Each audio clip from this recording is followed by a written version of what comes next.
آپ کی بیٹی بیٹے کے برابر نہیں ہے اور آپ کا بیٹا آپ کی بیٹی کے برابر نہیں ہے.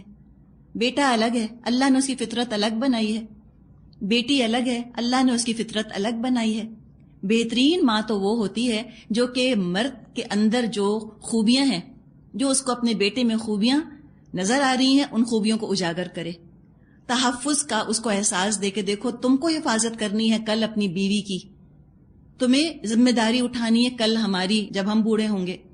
تو جو مرد کے اندر یہ قوام بننے کی فطری طور پہ طلب موجود ہے، اس طلب کو ابھارنے کی اور چینلائز کرنے کی ضرورت ہے. عورت کے اندر جو جھک کر رہنے کی اور برداشت کرنے کی اور معاملہ سنبھال لینے کی جو اس کے اندر فطرت کے اندر چیز شامل ہے، اس کو اجاگر کرنے کی ضرورت ہے. چھوٹے چھوٹے کاموں میں بچیوں کو لگائیں.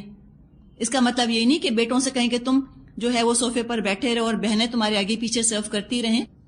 لیکن اگر بہن کرتی ہے، بھائی کے لیے کچھ لاتی ہے، کپڑے استری کرتی ہے، تو بیٹی کو روکنے کی ضرورت نہیں. یہ فطرت ہے اس کی، اچھا لگتا ہے ان کو. گڑیوں سے بھی کھیلتی ہیں تو یہی تو کام کرتی ہیں سارے، کبھی شادیاں کرتی ہیں گڑیوں کی اور کبھی کچھ کرتی ہیں اس کے ساتھ. یہ فطرت ہے نا ان کی، تو فطرت پر پالیں. فطرت کے حساب سے کسی کو کسی کے برابر کرنے کی ضرورت نہیں. لیکن ہم ان کی فطرت کی خوبیوں کو تو نظر اندازی کر دیتے ہیں اور ہم ان کو لے لے کر بیوٹی پارلر بھاگے جا رہے ہوتے ہیں کہ یوں بال کٹوا لو، یوں اسٹریٹننگ کروا لو، یوں عجیب عجیب کمپلیکیٹڈ چیزیں، فلاں فیشل کروا لو تو پالش کروا لو، کچھ نہ کچھ کروا لو، ہرے لینس ہی لے لو اور کچھ نہیں. اگر تم کر سکتی تو کچھ تو کرو، شکل تو پیاری بناؤ. تمہارا ہوگا کیا؟ تم سے کون شادی کرے گا؟ آپ تھوڑی قسمت کے مالک ہیں، آپ کرائیں گی شادی اس کی، اللہ کرائے گا. مت مار ڈالیں بچوں کو اس طرح سے، اللہ کے واسطے.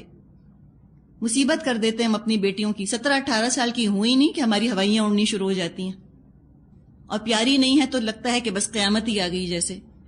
یہ کس سے ہوا؟ تبھی تو آپ سے سوال پوچھا تھا. یہی تو ہمارے دماغوں میں بیٹھ گئی ہے چیز کہ جب تک لڑکی کی شکل فلاں فلاں ایکٹریس جیسی نہیں ہے، اس کا ہوگا کیا؟ کس کے گھر جائے گی؟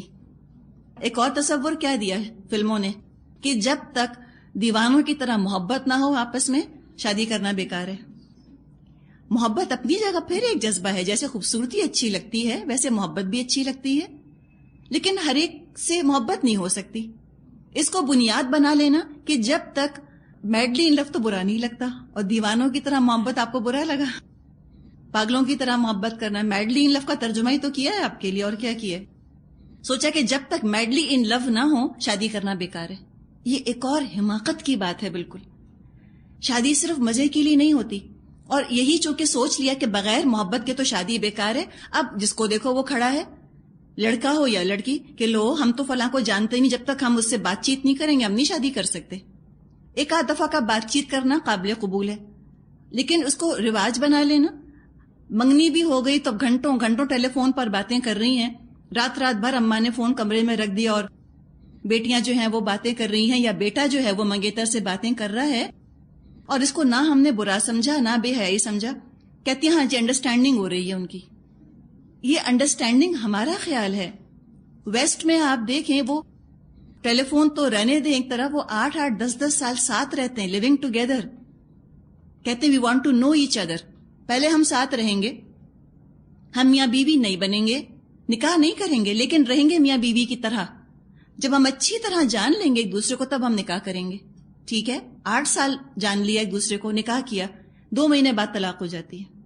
یہ سب مثالیں آپ کے سامنے موجود ہیں. ہم کس کے پیچھے چل رہے ہیں؟ کس کے پیچھے لگا دیا ہے ہم نے اپنی اولاد کو؟ اور پھر یہ کہ بھئی ہاں یہ تو تقاضا ہے چلو کرنے دو. بیٹیاں کچھ کر رہی ہیں، مائیں دوسری طرف دیکھ رہی ہیں. یہ تو کرنے کا کام نہیں. اس طرح انڈرسٹینڈنگ نہیں بنتی. منگیتر کچھ اور چیز ہوتا ہے اور شوہر کچھ اور چیز ہوتا ہے. لڑکیاں جو اتنی زیادہ جس کو انڈرسٹینڈنگ کہہ رہی ہوتی ہیں نا، وہ ایک منگیتر کے نقطہ نظر سے اس لڑکے کو دیکھ رہی ہوتی ہیں، اور لڑکا بھی ایک منگیتر کے نقطہ نظر سے اس لڑکی کو دیکھ رہا ہوتا ہے. فیونسے ہونا کچھ اور ہے، بیوی ہونا، شوہر ہونا یہ بالکل کچھ اور ہے. منگیتر تو اگر ایک فلاور بکے لے کر آ جائے تو منگیتر خوش ہو جائے. فیونسی مرد ہے وہ پھول لے کر آ گیا، لڑکی خوش ہو گئی. شادی کی بات تو بیوی کہتی تنخواہ کدھر ہے، چھوڑو پھولوں کو، اور پھول لے کر تو آئے ذرا میاں. روز روز کہیں گے جی فضول خرچی شروع کی ہے تم نے، بچے کے پینے کے لیے دودھ نہیں ہے، تم روز پھول لے کر آ جاتے ہو، خبردار جو کل سے لے کر آئے. تو یہ فرق ہے نا. منگیتر کا کیا ہے؟ وہ لپسٹک لگا کر کھڑی ہو جائے تو مرد خوش ہو جائے اس کو دیکھ کر، اور بیوی لپسٹک لگائے تو صحیح ذرا، اور میاں کو لگ رہی ہے بھوک اور آپ مسکرا رہی ہیں اس کو دیکھ کر، وہ کہے کہ کیا بے وقوفی ہے، کھانا کدھر ہے؟ آپ کہیں اوہ وہ تو بھول ہی گئی، وہ تو پکائی ہے ہی نہیں، جو گوشت کے پیسے تھے میں لپسٹک لے آئی۔ تو پھر دیکھیں ذرا جو شامت آئے گی اس کے بعد۔ یہ آپ کو اس وقت ہنسی آ رہی ہے، لیکن ہمارے ہاں ذہن یوں ہی بن جاتے ہیں نا۔ جتنا زیادہ آپ دیکھیں ہم نے اپنی بیٹیوں کو بیٹوں کو شادی سے پہلے کھلی چھٹی دے دی ہے ملنے کی، جلنے کی، بات چیت کرنے کی، اتنا طلاق کا ریشیو بڑھ گیا، اس لیے کہ ان ریئلسٹک ایکسپیکٹیشنز، غیر حقیقی توقعات، خوابوں کی دنیا میں، فلموں کی دنیا میں ہم نے چھوڑ دیا۔ یہ ہیرو ہیروئن نہیں ہے، یہ ریئل لائف سچویشن ہے۔ یہاں حکمت چاہیے، وزڈم چاہیے، ٹھہراؤ چاہیے، میچورٹی چاہیے، انسان کے اندر وقار ہونا چاہیے، مردوں میں بھی عورتوں میں بھی۔ یہ کوئی فلمی کام تھوڑی ہیں جو ہو رہے ہیں، جو فلموں کو معیار بنا لیا۔ اور بالکل غلط بات یہ سوچنا کہ صرف محبت کی وجہ سے شادی ہوتی ہے۔ یہ ٹھیک ہے اگر مل گیا الحمدللہ، نہیں ملا تو یہ واحد مقصد نہیں ہے شادی کا۔ یہ غلط تصور ہے جو ہم کو فلموں نے دیا ہے۔ شادی صرف لطف کے لیے نہیں کی جاتی، فطرت کا ایک تقاضا ہے، یقیناً اس کی تسکین ہوتی ہے، لیکن صرف یہی نہیں ہے، بہت ساری چیزوں میں سے ایک ریزن ہے۔ بڑا ملٹی پرپس، بڑا ہماگیر رشتہ ہے، بڑا ہماگیر ادارہ، انسٹیٹیوشن ہے، انسٹیٹیوشن آف میرج۔ کئی وجوہات سے نکاح کیا جاتا ہے۔ آج ہم نے سب وجوہات کو نکال کر پھینکا اور کہا صرف محبت، صرف محبت۔ اور محبت کا انجام دیکھ لیں، اس قدر محبتوں سے لو میرجز ہوتی ہیں اور پھر انجام دیکھیں کیا ہوتا ہے۔ سب کا نہیں لیکن اکثر کا ہوتا ہے۔ پہلے دیکھیں ہمارے ماں باپ یا ہماری نانیاں دادیاں، ان کی کوئی بات چیت نہیں ہوتی تھی بات طے ہو جانے کے بعد، لیکن نبھاتی تھی نا۔ اور اس میں ہوتا کیا تھا کہ یہ معیار بھی نہیں تھا کہ نہایت حسین ہوگی تو شادی ہوگی، ہر قسم کی معمولی شکل ہو، بعض دفعہ کوئی جسمانی نقص بھی ہوتا تھا، ان لڑکیوں کی بھی شادیاں ہو جاتی تھیں۔ اس لیے کہ حوا نہیں بنایا تھا شکل کا، کہ جس کی شکل پیاری نہیں ہے اس کو تو زندہ رہنے کا جیسے نعوذ باللہ کوئی حق ہی نہیں۔ 30ویں پارے میں یہ تو آتا ہے نا کہ اذا الموءودۃ سئلت بأی ذنب قتلت، کہ جب زندہ گاڑی ہوئی لڑکی سے پوچھا جائے گا تو کس گناہ کے جرم میں زندہ گاڑ دی گئی تھی۔ تو آج ہم جو زندہ درگور کرتے ہیں بیٹیوں کو تانے دے دے کر اور کانشیس کر کر کے ان کی شکلوں کے بارے میں اور شادی کے بارے میں، یہ سوچا کہ اگر محبت کے علاوہ کسی اور مقصد سے شادی ہو رہی ہے تو بڑا مرسنری ایٹیٹیوڈ ہے۔ ہم نے کہا یہ کیا عجیب و غریب بات ہے، شادی کی کیا ضرورت ہے اگر محبت نہیں۔ یہ ہم نے آج تصور قائم کیا جب سے انسانیت وجود میں آئی ہے، انسانیت کے قافلے نے اپنا سفر شروع کیا ہے۔ بہت سی وجوہات سے شادیاں کی جاتی تھیں جن کو ہم کہتے ہیں میرجز آف کنوینئنس۔ تو میرج آف کنوینئنس ہوتی ہے، کوئی شک نہیں اس کے اندر۔ ہو سکتا ہے کہ شادی ہو، بہت زیادہ دلی رجحان ایک دوسرے کی طرف نہ ہو، ایک اینگل میں کمی ہو، بہت زیادہ فزیکل اٹریکشن، جسمانی کشش نہیں ہے، یا بے تحاشا آپس میں ایک دوسرے سے محبت، یا ایک اور جو لفظ آج نکل پڑا کلک نہیں کر رہے۔ اب وہ کلک کا ایک ایسا ہنگامہ کھڑا کر دیا کہ وہ کلک کیا سمجھتے ہیں، وہ ناولیں جو اتنی پڑھی ہیں کہ ستارے نظر آنے چاہیے اور بے ہوشی طاری ہونی چاہیے اور اپنے شوہر کو دیکھ کے ضرور چکر آنے چاہیے یا بیوی کو دیکھ کے۔ اب جب یہ سب کچھ نہیں ہو رہا، یوں تارے نظر نہیں آ رہے، تو کا شادی کا فائدہ؟ ڈس اپوائنٹڈ، کہا کہ ہم بہت ڈس اپوائنٹڈ ہیں۔ نعوذ باللہ، عجیب و غریب معاملات جب اس طرح سے بنا لیے۔ بعض دفعہ لڑکیاں شادی کے بعد اگلے دن آتی ہیں یا لڑکے شادی کے اگلے دن کہتے ہیں ہم بہت ڈس اپوائنٹ ہوئے، پتہ نہیں کیا سوچا، کیا سمجھ کر، کیا معیار لے کر گئے تھے، کیا سوچا تھا۔ یہ چیز تو ایسی ہے کہ شوہر بیوی سکھاتے ہیں ایک دوسرے کو، کسی کے سکھائے نعوذ باللہ تھوڑی آتے ہیں مسلمان لڑکے لڑکیاں۔ یہ تو کفار کا طریقہ ہوتا ہے کہ پہلے وہ ساری پریکٹس کر کے اور اپنی ساری میٹریمونیل سکلز شارپ کر کر آتے ہیں۔ بیوی سے تعلق کیسے رکھنا ہے وہ پہلے سیکھ کر آتے ہیں، تجربے کر لیے ہوتے ہیں۔ کس پہ کیے؟ کسی اور لڑکی پر کیے نا۔ اور جو لڑکی سیکھی سکھائی آئی تو وہ کسی اور لڑکے کے پاس جا کر سیکھ کر آئی۔ نعوذ باللہ، کیا مسلمان ایسے ہوتے ہیں؟ مسلمان لڑکیاں مسلمان لڑکے سیکھے سکھائے آتے ہیں؟ بالکل نہیں، ایمیچرز ہوتے ہیں، کچھ نہیں پتا، معصوم بالکل۔ اور شوہر بیوی سکھاتے ہیں ایک دوسرے کو۔ لیکن جو کہ ناول پڑھ لی، وہی میں بات بار بار آپ سے کہہ رہی ہوں، تذکرے کر لیے، سن لیا، پتہ نہیں کیا امیج لے کر چلے گئے۔ اب کہا کہ ہماری توقعات پوری نہیں ہوئی، تو اس کے بعد طلاقیں شروع ہو جاتی ہیں، تعلقات بگڑنے لگ جاتے ہیں۔ ان چیزوں کے بارے میں ہمیں حقیقت پسند ہونا چاہیے. تو شروع میں اگر یہ چیز نئی بھی ہے، بہت کشش نہیں، کوئی بات نہیں، ایک اینگل میں کمی ہے، ہو سکتا ہے آگے چل کے وہ کمی بھی پوری ہو جائے، یا عین ممکن ہے کہ وہ کمی اپنی جگہ رہ جائے لیکن دوسرے مقاصد پورے ہو رہے ہوں. مثال کے طور پہ ہو سکتا ہے گھر کی فضا بہت پرسکون ہو، سٹیبل زندگی ہو. صرف ایموشنل ایکسائٹمنٹ سے تو کام نہیں چلتا کہ جذبات کے اندر ابال آیا اور ہر وقت ہم چاہیں کہ جذبات میں ابال آئے رہے. ناممکن ہے. زندگی پریکٹیکل چیز ہے، اس کو چلانا بھی تو ہے. ایک وقتی سا جذبہ ہوتا ہے، یہ کوئی پائیدار بنیاد نہیں ہے شادی کی. اس طرح جذبات میں ابال قائم رکھنا یہ پائیداری نہیں ہوتی اس کے اندر. تو لہٰذا سارا دار و مدار لکس کے اوپر یا اٹریکشن پہ رکھنا، ساری ڈپینڈنسی رکھنا اس چیز کے اوپر کہ خوبصورتی کی وجہ سے یا کشش کی وجہ سے شادی کر رہے ہیں یا محبت کی وجہ سے، اول درجے کی بے وقوفی ہے. بے شمار شادیاں جو ٹوٹتی ہیں، بعض دفعہ ان کی بنیاد کیا ہوتی ہے؟ کشش، اٹریکشن. کسی کو دیکھا، جذبات بڑھ کے لسٹ پیدا ہوئی، یا ایک طرح سے انفیچویشن ہو گیا اور سمجھے کہ بس یہی دراصل شادی کے لیے بہت کافی ہے، اسی کو سچی محبت سمجھ بیٹھے. کچھ عرصے کے بعد جذبات کا ابال بیٹھ جاتا ہے، حقیقت نظر آنے لگتی ہے. اور ایسے میں اگر شوہر کا یا بیوی کا اخلاق اور کردار مضبوط نہ ہو، دونوں کے اندر اگر وفاداری نہ پائی جاتی ہو، شرافت نہ پائی جاتی ہو، احساس ذمہ داری نہ پائی جاتی ہو، یہ خوبیاں نہ ہوں، تو وہی محبت جو کہ اتنا بڑکی تھی، وہی محبت پہلے مایوسی میں، ڈس اپوائنٹمنٹ میں تبدیل ہوتی ہے، پھر وہ غصے میں تبدیل ہوتی ہے، پھر وہ نفرت میں تبدیل ہو جاتی ہے. اور کئی کیسز آپ کو ایسے ملیں گے. تو کتنی خوبصورت بات ہے جو اللہ تعالیٰ نے یہاں بیان فرمائی ہے. فَإِن كَرِهْتُمُوهُنَّ فَعَسَىٰ أَن تَكْرَهُوا شَيْئًا وَيَجْعَلَ اللَّهُ فِيهِ خَيْرًا كَثِيرًا. ہو سکتا ہے تمہیں کچھ چیزیں پسند نہ آتی ہوں، متقی بنو، تقوی اختیار کرو.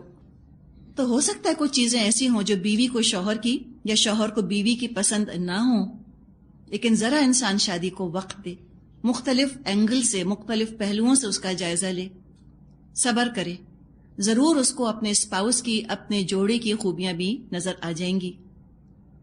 اور اکثر ایسا ہوتا ہے، وقت کے ساتھ ساتھ یہ تعلق مضبوط سے مضبوط ہوتا چلا جاتا ہے. شادی کا تعلق کیا ہے؟ چاہے تو آپ اس کو کانچ کی طرح نازک بنا لیں، چاہے تو ہیرے کی طرح مضبوط کر لیں. اور یہ ڈائمنڈ کی طرح اس کو مضبوط ہونا چاہیے. ڈائمنڈ پریشر کے ساتھ ڈائمنڈ بنتا ہے وقت گزرنے کے ساتھ. تو یہ حالات کا دباؤ جب شوہر اور بیوی برداشت کرتے ہیں، تھرو تھک اینڈ تھن جس کو کہا جاتا ہے، مشکلات میں اور اچھے حالات میں ایک دوسرے کا ساتھ نبھائے چلے جاتے ہیں، پھر آپ دیکھیں وہ شادیاں 24-25 سال کے بعد اصل نکھار، اصل خوبصورتی تو تب آتی ہے، تب اصل وہ سکون کا اور ایک دوسرے کو آرام دینے کا ذریعہ بنتی ہیں. شروع میں تو انسان انسرٹن ہوتا ہے، ایک دوسرے کو سمجھنے پر ہی وقت لگایا جا رہا ہوتا ہے. تو بیٹوں کو بھی، بیٹیوں کو بھی سمجھانا ہے کہ دیکھو، صبر کے ساتھ، میچورٹی کے ساتھ تم کو اس رشتے کو ہینڈل کرنا ہے. اور پھر یہ ہوتا ہے وقت کے ساتھ ساتھ کہ میاں بیوی ایک دوسرے کے لیے سہارا اور کمزوریوں سے نجات کا ذریعہ بن جاتے ہیں. شوہر اگر میچور ہے، متقی ہے اور اس کے اندر ٹھہراؤ ہے، وہ صرف ظاہری سطحی قسم کی جذبات نہیں رکھتا بیوی کے لیے، بلکہ گہرے جذبات رکھتا ہے بیوی کے لیے. بیوی بنا کر لے آیا اس لڑکی کو، اب ہر حال میں پروٹیکٹ کرے گا، قوام بن گیا، تو وہ توجہ دے گا، وہ بیوی پر اٹینشن دے گا. اور ہو سکتا ہے بیوی کے اندر کوئی کمی ہو، کوئی چیز کم رہ گئی ہو، کوئی ویکنس ہو، اس کی ویکنس دور ہو جاتی ہے شوہر کی توجہ کی وجہ سے. بہت عورتوں کے اندر کانفیڈنس آ جاتا ہے، ان کی شخصیت نکھر جاتی ہے. شادی سے پہلے بہت دبی انڈر کانفیڈنٹ لگتی ہیں. شوہر کی توجہ، شوہر کی محبت جو شوہر نے ان کو عزت دی ہوتی ہے، ایک دم نکھار دیتی ہے ان کو. تو یہ چیز اصل میں کام آنے والی ہے. اسی طرح بعض دفعہ شوہر کے اندر کوئی کمزوری ہوتی ہے، کوئی چیز ہے جو لڑکی کو اچھی نہیں لگ رہی ہوتی، لیکن وہ توجہ دیتی ہے، وہ محبت دیتی ہے، وہ عزت دیتی ہے شوہر کو، خلوص کے ساتھ شوہر کے ساتھ رہتی ہے، سپورٹ کرتی ہے اس کو. شوہر اپنی کمزوریوں پر قابو پا لیتے ہیں. ایک خاتون نے بتایا کہ جب ان کی شادی ہوئی تو ان کے شوہر بہت زیادہ ہکلایا کرتے تھے، اسٹیمر کرتے تھے. وہ کہتی ہیں کہ جب کبھی ایسا ہوتا، جب وہ اسٹیمر کرنے لگتے، میں ایسی بن جاتی تھی، میں ایسا پریٹینڈ کرتی تھی جیسے میں سنی نہیں رہی. شوہر کی بہت عزت کرتی رہیں، اس کی تعریف کرتی رہیں، اس کا کانفیڈنس ڈیولپ کرتی رہیں. رفتہ رفتہ ان کے شوہر نے بہت حد تک اس چیز پر قابو پا لیا. اب اگر وہ اس عادت کا مذاق اڑاتی، امی کے یہاں جا کے رونا دھونا شروع کر دیتی، اپنی فرینڈز کے سامنے وہ ڈسکشن کرتی، یا گھر آ کر میاں سے لڑتی کہ تم سٹیمر کرتے ہو، آپ سٹیمر کرتے، مجھے اتنا امبیرسمنٹ ہوتا ہے، اب میں نہیں جاؤں گی آپ کے ساتھ. ایسا کرتی تو کیا ہوتا؟ اور شوہر پہ ظاہر کرتی رہتی کہ تمہاری یہ عادت مجھ کو بہت ناگوار گزرتی ہے، مجھے بہت امبیرس کرتی ہے. جو رہا سہا اعتماد تھا شوہر کا، جو کانفیڈنس تھا، وہ بھی ختم ہو جاتا. تو نقصان کس کو ہوتا؟ شوہر کو بھی ہوتا، اس لڑکی کو بھی ہوتا. اب جب اس نے شوہر کی عزت کی تو شوہر نے بھی بیوی کی بہت عزت کی اور شوہر کی اپنی زندگی بھی بن گئی. تو اسی طرح اگر بیوی میں کوئی کمی ہے تو بجائے کہ شوہر فوراً طلاق دینے کا سوچے، اس کی کمی کمزوری کو دور کرنے کی کوشش کرے. اور یہ خلوص اور اپنائیت ہی سے ہو سکتا ہے، اس کے علاوہ نہیں ہو سکتا. بڑا ایک سمبولک لفظ استعمال کیا جاتا تھا شوہروں کے لیے پرانے زمانے میں. کہتے تھے کہ شوہر سر تاج ہوتے ہیں، سر کا تاج ہوتے ہیں. جس نے سر پہ اپنے تاج پہنا ہوا ہے تو تاج کس کی شان و شوکت میں اضافہ کرتا ہے؟ پہننے والے ہی کے شان و شوکت میں اضافہ کرتا ہے نا. تو جو بیویاں شوہر کی عزت کرتی ہیں یقیناً وہ اپنی عزت میں اضافہ کرتی ہیں. ایک دفعہ شوہر آ گیا، اب کبھی یہ نہ کہے انسان کہ کاش کہ میری فلاں جگہ شادی ہو جاتی. بعض دفعہ والدین بھی اتنے کم عقل ہوتے ہیں، وہ عارضی طور پہ کچھ دیکھتے ہیں کہ شادی میں کچھ مسائل ہیں، اب وہ بیٹی کے سامنے تذکرے یا لوگوں کے سامنے تذکرے شروع کر دیتے ہیں. میری بیٹی کا تو فلاں جگہ سے بھی رشتہ آیا ہوا تھا، تو وہاں اس کی شادی ہو جاتی تو اتنی خوش رہتی. یا لڑکیاں سوچتی ہیں کہ اوہو میری شادی فلاں جگہ ہو جاتی تو کتنا اچھا ہوتا. بعض دفعہ شوہروں سے کہہ بھی دیتی ہیں کہ خواہ مخواہ تم سے شادی ہوئی، کہیں اور میری شادی ہوتی فلاں سے ہوتی تو دیکھو میں کتنی خوش رہتی. انسان سوچ لے کہ میری قسمت میں یہی لکھا تھا، کسی کا بھی رشتہ آتا شادی اسی سے ہونی تھی، قسمت میں اللہ نے یہی لکھ دیا تھا. تو اپنی قسمت پر انسان مطمئن رہے. تو کبھی شوہر بیوی نہ ایک دوسرے کا مذاق اڑائیں، نہ ان کی کمزوریاں کسی کے سامنے بیان کریں. اور اگر کوئی ازراہ ہمدردی ایسا کرے بھی، کبھی ماں جو ہے وہ کہے کہ اوفو دیکھو تمہارے ہسبینڈ تمہارے سسرال میں کتنا پرابلم ہے نا، یا فرینڈز کہیں کہ بھئی تم تو اتنی حسین تھیں، تم تو اتنی پیاری تھیں، تمہارا ہسبینڈ تو بہت معمولی شکل کا ہے، یا تمہاری سسرال تو ایسی اور ایسی ہے. یہ لڑکی کا فرض ہے. اور اسی طرح لڑکے کا فرض ہے کہ وہ ان باتوں کی بالکل حوصلہ افزائی نہ کرے. صاف کہہ دیں لڑکیاں کہ میں اپنے شوہر کے بارے میں کوئی ایسی بات سننا پسند نہیں کرتی، برائے مہربانی کوئی میرے سامنے میرے ہسبینڈ کو میرے ان لاز کو ڈسکس نہ کرے، میں ٹالریٹ نہیں کروں گی یہ بات. ایک دفعہ آپ سٹینڈ تو لیں، پھر آپ دیکھیں کوئی آپ کے سامنے زبان کبھی نہیں کھولے گا آپ کے سسرال کے بارے میں یا آپ کے شوہر کے بارے میں. یہ وفاداری کا تقاضا ہے کہ مرد بھی یہ کرے، عورت بھی یہ کرے. کوئی اگر مذاق اڑائے بیوی کا، کوئی اس کی برائی کرے، شوہر فوراً کہے کہ میں اس کا مذاق اڑانے نہیں دوں گا، اللہ نے محافظ بنایا ہے اس کو، وہ کیسے برداشت کر سکتا ہے کوئی اور اس کی ماں یا اس کی بہن یا کوئی اور اس کے فرینڈز اس کی بیوی کا مذاق اڑائیں یا اس کے عیب بیان کریں. اور جب بیوی یہ دیکھتی کہ میرا میاں کتنا میرا تحفظ کرتا ہے، کیسا مجھے پروٹیکٹ کرتا ہے، بیوی میں اعتماد آئے گا، اس کے دل میں شوہر کی عزت گھر کر جائے گی. اور جب شادی ہوتی ہے، ساتھ رہنا شروع کرتے ہیں ایک لڑکا اور لڑکی میاں بیوی کی حیثیت سے، تو 100% پرفیکشن تو کہیں نہیں ہوتا نا. کچھ عادتیں بہت عجیب لگتی ہیں، ہو سکتا ہے آپ کے میکے میں ان باتوں کا رواج ہی نہ ہو جو سسرال میں آپ آ کر دیکھ رہی ہیں. اب یہ تھوڑی ہے کہ ہر جگہ بیٹھ کے مذاق اڑانا شروع کر دیا سسرال کا کہ یہ لوگ تو ایسے کرتے ہیں، یہ لوگ تو ایسے کرتے ہیں. یہ طریقہ نہیں ہے. اسی طرح ہو سکتا ہے کہ لڑکے کو کچھ باتیں ڈفرینٹ لگیں، کچھ بیوی کی عادتیں اس کے ساتھ ایڈجسٹ کرنے میں اس کو وقت لگے. اب یہ مطلب تھوڑی ہے کہ جہاں شوہر بیٹھے وہاں ڈسکشن شروع کر دیں ان چیزوں کا. وقت لگتا ہے، عادتیں انسان قبول کر لیتا ہے، ان چیزوں کو ایکسیپٹ کر لیتا ہے، ایڈجسٹ کر جاتا ہے، تو یوز ٹو ہو جاتا ہے. اور ساتھ ہی ساتھ یہ بھی فرما دیا کہ ان کے ساتھ تم اچھے طریقے سے رہنا. اب اگر کسی طرح ایڈجسٹمنٹ نہیں ہو رہا تو مردوں کو ہدایت دے دی کہ تم کیا کرو. آیت نمبر 20 وَإِنْ أَرَدْتُمْ اسْتِبْدَالَ زَوْجٍ مَكَانَ زَوْجٍ وَآتَيْتُمْ إِحْدَاهُنَّ قِنْطَارًا فلا تأخذوا منه شيئا اتأخذونه بهتانا وإثما مبینا، اور اگر تم ایک بیوی کی جگہ دوسری بیوی لے آنے کا ارادہ ہی کر لو تو خواہ تم نے اس کو ڈھیر مال ہی کیوں نہ دے دیا ہو، اس میں سے کچھ واپس مت لینا، کیا تم اسے بہتان لگا کر اور صریح ظلم کر کے واپس لوگے؟ فرمایا آیت 21 وَكَيْفَ تَأْخُذُونَهُ وَقَدْ أَفْضَىٰ بَعْضُكُمْ إِلَىٰ بَعْضٍ وَأَخَذْنَ مِنكُم مِّيثَاقًا غَلِيظًا، اور آخر تم اسے کس طرح لوگے جبکہ تم ایک دوسرے سے لطف اندوز ہو چکے ہو اور وہ تم سے پختہ عہد لے چکی ہیں۔ قنطار خزانے کو کہا جاتا ہے کہ ڈھیر مال بھی اگر تم نے اپنی بیویوں کو دے دیا ہو اور اب طلاق کی نوبت آ ہی گئی ہو، کچھ بھی واپس نہیں لے سکتے۔ نکاح کے موقع پر جو زیور، جو کپڑا، جو مہر دے دیا اب وہ اس عورت کا ہے، اور نکاح کے بعد بھی اگر اس کے نام کوئی چیز کی ہے، پیسہ، زیور، کوئی جائیداد، کوئی چیز تحفہ اس کو دیا ہے، کچھ واپس نہیں لیا جا سکتا۔ کہاں کہ ہمارے معاشرے میں کہ عورت کا اپنا سامان بھی رکھ لیتے ہیں اور جو کچھ شوہر نے دیا ہوتا ہے اس میں سے ایک ایک چیز واپس لے لیتے ہیں، حالانکہ تحفہ دے کر واپس لینا انتہائی اخلاق سے گری ہوئی شے ہے۔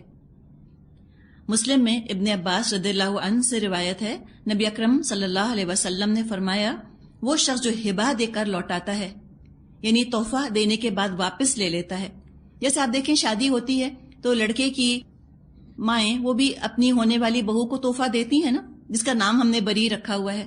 وہ کیا ہے؟ تحفہ ہے کہ ہماری بہو آ رہی ہے، ہم اتنے جوڑے دیتے ہیں، یہ زیور دیتے ہیں۔ اب کیا کرتے ہیں؟ طلاق ہوتی ہے تو ایک ایک چیز واپس لے لیتے ہیں جو انہوں نے تحفے کے طور پہ دی ہوتی ہے اپنی بہو کو۔ اس کے بارے میں فرمایا کہ تحفہ دے کر واپس لے لینا ایسا ہے جیسے کہ کتا الٹی کر کے، وامٹ کر کے اس کو واپس کھا لے۔ اتنی گندی بات ہے، اتنی اخلاق سے گری ہوئی حرکت ہے چیزیں دے کر واپس لینا۔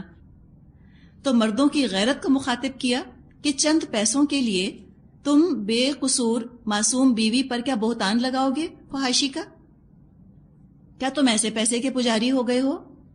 اور پھر مردوں کی مردانگی کو یہاں پر مخاطب کیا گیا، ایڈریس کیا گیا کہ کس طرح تم اتنی گھٹیا، اتنی نیچ اخلاق سے گری ہوئی حرکت کر سکتے ہو، حالانکہ تم ایک دوسرے کے ساتھ تنہائی میں مل چکے ہو، یعنی شوہر بیوی کی حیثیت سے تم نے وقت گزارا ہے۔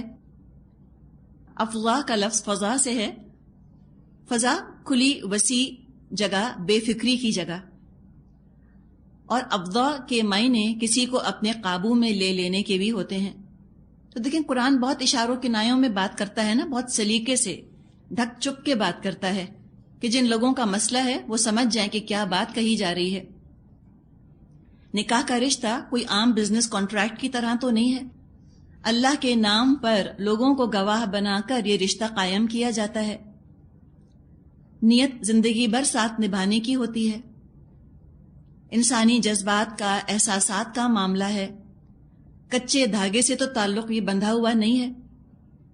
ایک دفعہ نکاح کا بندھن باندھنے کے بعد حتی الامکان کوشش کرنی چاہیے کہ معاملہ نبھ جائے، الا یہ کہ جان کا خطرہ ہو یا ایمان کا خطرہ ہو، الا یہ کہ جان یا ایمان کا خطرہ ہو، اس کے علاوہ جو صورتحال ہو بھرپور طریقے سے نبھانا چاہیے۔ طلاق کی اجازت ہے، لیکن انتہائی مجبوری کی حالت میں۔ حلال چیزوں میں سب سے زیادہ ناپسندیدہ اللہ کو طلاق ہے، اس کا کھیل تماشا بنانے سے بھی منع کیا گیا۔ صرف چینج آف ٹیسٹ کے لیے نئے نئے نکاح نہیں کرنے چاہیے، ایک سے دل بھر گیا تو دوسری کر لی، اس سے بھر گیا تو تیسری کر لی۔ بعض لوگ یہ کہتے ہوئے پائے گئے ہیں، وہ کہتے ہیں کہ آخر 25-30 سال کوئی ایک مرد ایک عورت کیسے زندگی گزار سکتے ہیں، دل نہیں بھر جاتا؟ کتنا سطحی نظریہ ہے جو بیان کیا گیا ہے۔ جتنی زیادہ انسان ایک دوسرے کی صحبت میں وقت گزارتا ہے اتنا زیادہ محبت میں اضافہ ہوتا ہے، اعتماد میں اضافہ ہوتا ہے، ایسا پیارا اتنا خوبصورت یہ رشتہ بن جاتا ہے، تصور کر کے روح اس کی کام جائے کہ اللہ نہ کرے کو وقت آیا اگر یہ تعلق ٹوٹ گیا تو کیا ہوگا۔ وہ تو سمجھتے ہی نہیں ہے نا کہ اللہ تعالیٰ نے کتنا سکون رکھا ہے شوہر بیوی کے رشتے میں۔ وہ کیا ہے؟ چینج آف ٹیسٹ ان کو چاہیے۔ بوریت بھی تو آج کل مسئلہ ہے، بور ہو جاتے ہیں ہر چیز سے۔ تو بیوی یا شوہر کوئی آبجیکٹ نہیں ہے کہ ان سے بور ہو جایا جائے اور دوسرا شوہر یا دوسری بیوی لانے کی سوچی جائے۔ یہ نہیں ہے کہ ایک سے دل بھر گیا تو اب طلاق دے دی، اور اب چاہے عورت کو طلاق دے دیں یا عورت مرد سے پھر جو ہے وہ طلاق مانگنے پر تل جائے۔ حدیث میں آتا ہے تزوجوا ولا تطلقوا ان اللہ لا يحب الزواقین والزواقات، نکاح کرو اور طلاق نہ دو، کیونکہ اللہ ایسے مردوں اور عورتوں کو پسند نہیں کرتا جو بھنورے کی طرح پھول پھول کا مزہ چکھتے رہتے ہیں۔ بہت تاکیدی انداز میں مردوں پر بھی زور دیا گیا کہ بیویوں کا خیال کریں، ان کی عزت کریں، عاشروہن بالمعروف۔ ابن عباس رضی اللہ عنہ سے نبی اکرم صلی اللہ علیہ وسلم کا قول روایت ہے، خیرکم خیرکم للنساء، تم میں سے بہتر وہ شخص ہے جو اپنی عورتوں کے ساتھ اچھا ہو۔ پھر آپ نے فرمایا خیرکم خیرکم لأہلہ، تم میں سے بہترین وہ ہے جو اپنے گھر والوں کے ساتھ اچھا ہو۔ پھر آپ نے فرمایا انا خیرکم لأہلی، میں اپنے گھر والوں کے ساتھ بہت اچھا ہوں۔ اور آپ کے گھر والے کون تھے؟ آپ کی تو ماں بھی نہیں تھیں، آپ کی تو کوئی بہن نہیں تھی، بیویاں تھیں نا، بیویاں مراد ہیں یہاں پر۔ ابو ہریرہ سے نبی اکرم صلی اللہ علیہ وسلم کی حدیث ہے، مطلب یہ ہے کہ ایک دینار جو تو خرچ کرتا ہے اللہ کے راستے میں، اور ایک دینار تو خرچ کرتا ہے کسی غلام کی گردن چھڑانے میں، اور ایک دینار ہے جو تو صدقہ کرتا ہے کسی مسکین پر، اور ایک دینار ہے جو تو اپنے گھر والوں پر خرچ کرتا ہے، تو اجر کے لحاظ سے وہ دینار سب سے زیادہ اعلیٰ ہے جو تو نے اپنے گھر والوں پہ خرچ کیا۔ بیوی پر خرچ کرنا عین عبادت ہے۔ اس سارے مضمون کو آپ ذہن میں رکھیے گا، اس لیے تاکہ آگے جب ہم مضمون پڑھیں تو آپ کو وہ سمجھ میں آ جائے کہ وہاں کیا بات کی گئی ہے۔ اتنا عورتوں کے ساتھ، بیویوں کے ساتھ حسن سلوک پر زور ہے۔ حضرت اسود رضی اللہ عنہ سے روایت ہے کہ میں نے حضرت عائشہ رضی اللہ عنہا سے عرض کیا کہ رسول اکرم صلی اللہ علیہ وسلم گھر میں کیا کرتے تھے؟ عائشہ رضی اللہ عنہا نے فرمایا آپ گھر کے کام کاج میں مصروف رہتے تھے، اور جب نماز کا وقت آتا تو نماز کے لیے اٹھ کھڑے ہوتے۔ دوسری روایات میں آتا ہے کہ آپ بازار سے چیزیں لا دیتے اور اپنا جوتا وغیرہ خود مرمت کر لیتے۔ عاشروہن بالمعروف میں یہ چیز بھی آتی ہے کہ مرد اپنے کام اگر کر سکتے ہیں تو خود کر لیں۔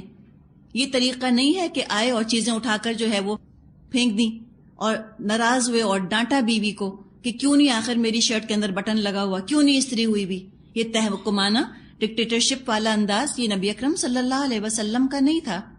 ہاں، اگر بیوی اپنی رضا، اپنی رغبت، اپنی خوشی سے کوئی کام کرتی ہے الحمدللہ، جیسے ہم پڑھتے ہیں کہ ازواج جو تھیں وہ نبی اکرم صلی اللہ علیہ وسلم کے سر میں تیل لگا دیا کرتی تھیں، کنگھی کر دیا کرتی تھیں۔ یہ کوئی فرض تو نہیں تھا، لیکن تعلق خوبصورت بنانے کے لیے کر سکتے ہیں۔ آپ میں سے کتنی ہیں جو یہ کام کرتی ہیں؟ کرنا چاہیے آپ لوگوں کو، کبھی کنگھا کر دیں، لیکن پہلے دیکھ لیں شوہر کے بال ہیں یا نہیں۔ کچھ پتہ نہیں آپ لوگوں کا، کل دوڑ جائیں کنگھا لے کر کہ ٹیچر نے کہا تھا کنگھا کرنا، اور اتنی زور کی پھر ڈانٹ پڑے آپ کو اپنے ہسبینڈ سے، کیا مذاق بنایا ہوا ہے۔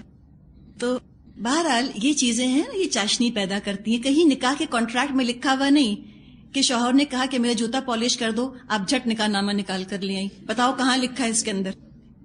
تو یہ طریقے، اس سے کہاں زندگی چلتی ہے؟ یہ تو گیو اینڈ ٹیک ہے نا، محبت کا تعلق ہے۔ جتنا زیادہ ایک دوسرے کا خیال کریں گے اتنا اچھا ہے۔ نبی اکرم صلی اللہ علیہ وسلم انتہائی مصروف انسان ہونے کے باوجود اپنی بیویوں کے لیے وقت ضرور نکالا کرتے تھے۔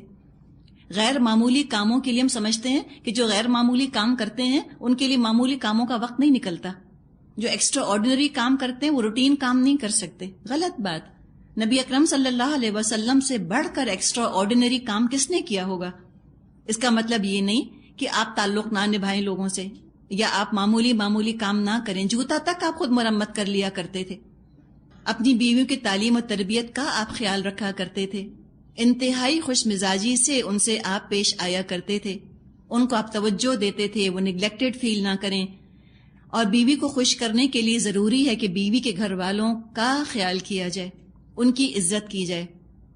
بیوی کو کتنے بھی تحفے دیتے ہیں، بیوی کے گھر والے اگر گھر میں ویلکم نہیں ہیں، اگر شوہر بیوی کے گھر والوں کا خیال نہیں کرتا، عزت نہیں کرتا، بیوی کبھی خوش نہیں رہ سکتی، بیوی کبھی اپنے آپ کو باعزت محسوس نہیں کر سکتی۔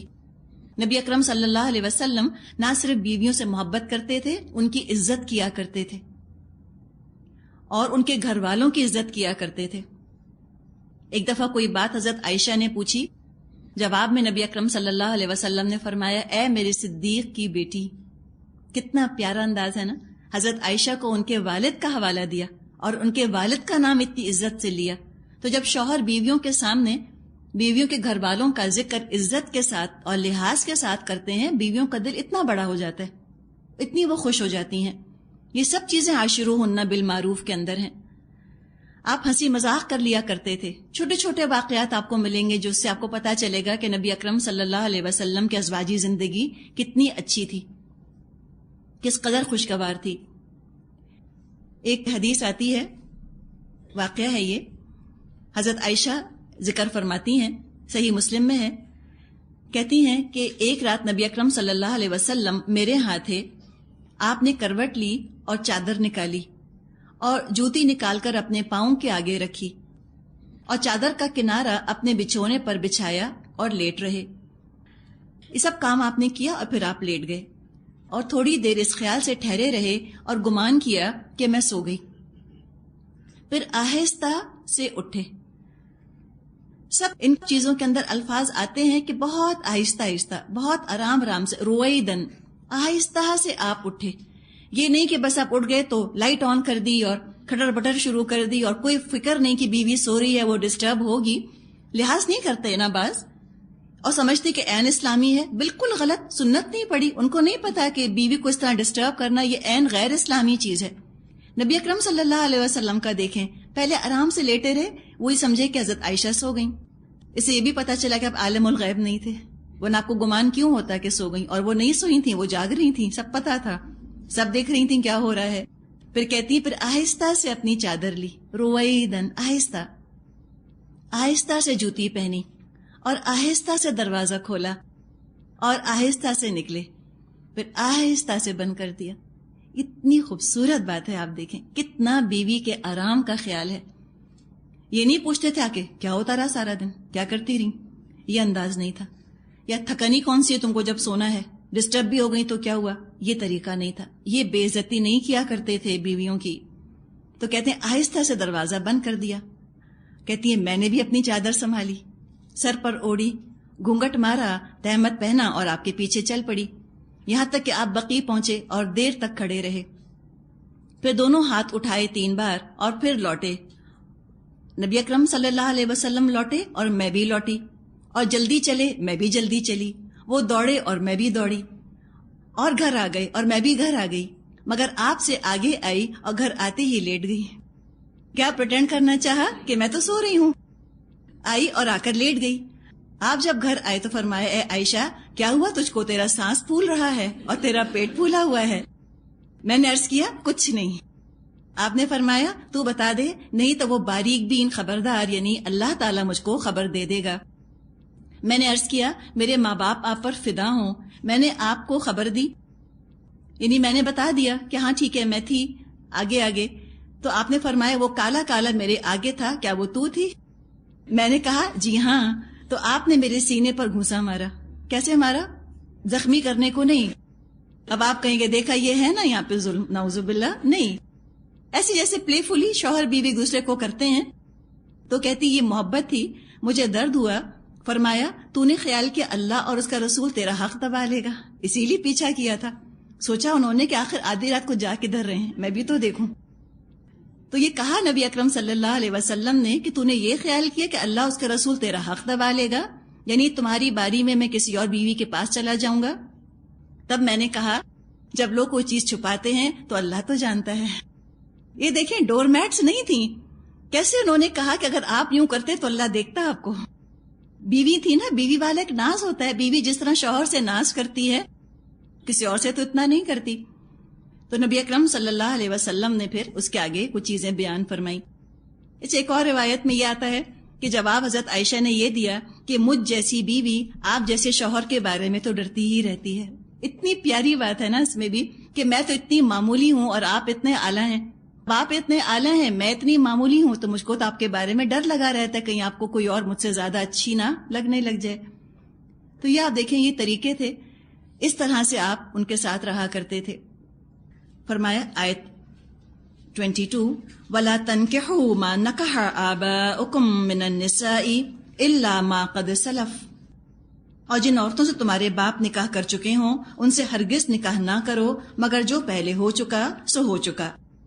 نکاح جو لفظ ہے اس کا مطلب ہوتا ہے عورت اور مرد کا جنسی تعلق، سیکشل انٹرکورس کے لیے یہ لفظ آتا ہے نکاح، اور پھر یہ نکاح لفظ جو ہے وہ نکاح بن گیا، مراد ہے شادی۔ فرمایا جن عورتوں سے تمہارے باپ نکاح کر چکے ہوں ان سے ہرگز نکاح نہ کرو مگر جو پہلے ہو چکا سو ہو چکا۔ انہو کان فاحشۃ ومقتا وساء سبیلا، در حقیقت یہ ایک بے حیائی کا فعل ہے، ناپسندیدہ ہے اور برا چلن ہے۔ مقت کہا جاتا ہے کسی نفرت انگیز چیز کو۔ عائشہ رضی اللہ عنہا کا بیان ہے کہ جاہلیت میں نکاح کی 4 صورتیں ہوا کرتی تھیں۔ ایک تو یہی جو آج موجود ہے کہ ایک آدمی دوسرے آدمی کو اس کی زیر تربیت لڑکی کے لیے نکاح کا پیغام بھیجتا ہے، اگر وہ پیغام منظور ہو جائے تو مہر ادا کرتا ہے، نکاح کر لیتا ہے۔ یہ بھی قسم عرب معاشرے میں موجود تھی۔ دوسری قسم نکاح استبداع کہلاتی تھی، الف سین تا با ضاد الف عین، استبداع۔ اس میں کیا تھا، جیسے ہندوؤں کے ہاں نیوگ ہوتا ہے نا، نیوگ کی طرح کی چیز تھی۔ اس میں یہ ہوتا تھا کہ جب عورت اپنی ماہواری سے نہا دھو کر پاک ہو جاتی تھی، شوہر خود اس کو کسی مشہور اور با کمال مرد کے پاس بھیجتا اور خود اپنی بیوی سے الگ رہتا تاکہ جو بچہ پیدا ہو اس میں وہی خصوصیات ہوں جو اس مرد میں تھی۔ یوں سمجھے کہ جیسے آج کل جین بینکس کا کر رہے ہیں نا انتظام، یہ ایک طرح کا جین بینک تھا ان کا کہ اچھی جینز جو ہیں وہ بچے میں آ جائیں۔ پھر نکاح کی ایک قسم یہ تھی کہ ایک ہی عورت کے پاس بہت سے مرد جاتے، بچہ ہونے پر وہ ان سب کو بلاتی اور جس کا وہ عورت نام لے لیتی اس کو ماننا پڑتا کہ یہ میرا بچہ ہے۔ یا قیافہ شناس بلائے جاتے، قیافہ کہتے ہیں چہرے کو، سود سیرس قسم کے لوگ ہوتے تھے، وہ شکل دیکھ کے علامات دیکھ کر بتاتے تھے کہ یہ بچہ کس کا ہے، جس کا وہ بچہ کہہ دیا جاتا اس کو قبول کرنا ہوتا۔ 3 قسمیں یہ ہو گئیں۔ ایک قسم یہ جس کا یہاں ذکر ہے نکاح مقت، وہ یہ تھا کہ مرنے پر بیٹے سوتیلی ماؤں سے نکاح کر لیتے۔ اسلام نے پہلی قسم کے علاوہ باقی جو 3 قسمیں ہیں ان سب کو منسوخ کر دیا، ختم کر دیا۔ اگر صرف نکاح ہی ہوا ہو، شادی کنزیومیٹ بھی نہ ہوئی ہو، یعنی ازواجی تعلق قائم نہ ہوا ہو، تب بھی بیٹا اس عورت سے کبھی نکاح نہیں کر سکتا جس سے اس کے والد نے نکاح کیا تھا۔ اور اگر باپ نے کسی عورت سے نکاح کیے بغیر تعلق قائم کیا ہو یا شہوت سے، لسٹ سے اس کے صنفی اعضاء کو، پرائیویٹ پارٹس کو دیکھا ہو، وہ عورت بھی بیٹے کے لیے حرام ہے۔ اس زمانے میں اس نکاح کو بھی اچھا نہیں سمجھا جاتا تھا۔ جو سوتیلی ماؤں سے نکاح کر لیتے تھے اس کو نکاح مقت کہا کرتے تھے، اور پیدا ہونے والا بچہ مقتی کہلاتا تھا، تو لہٰذا اس سے روک دیا گیا، کہا کہ یہ بہت بری چیز ہے۔ اور الا ما قد سلف فرما دیا، چلو جو ہو گیا وہ ہو گیا، گڑے مردے مت اکھاڑو، جو ہو گیا بس رہنے دو، آئندہ اس کام سے بچنا، یہ بہت بری چیز ہے۔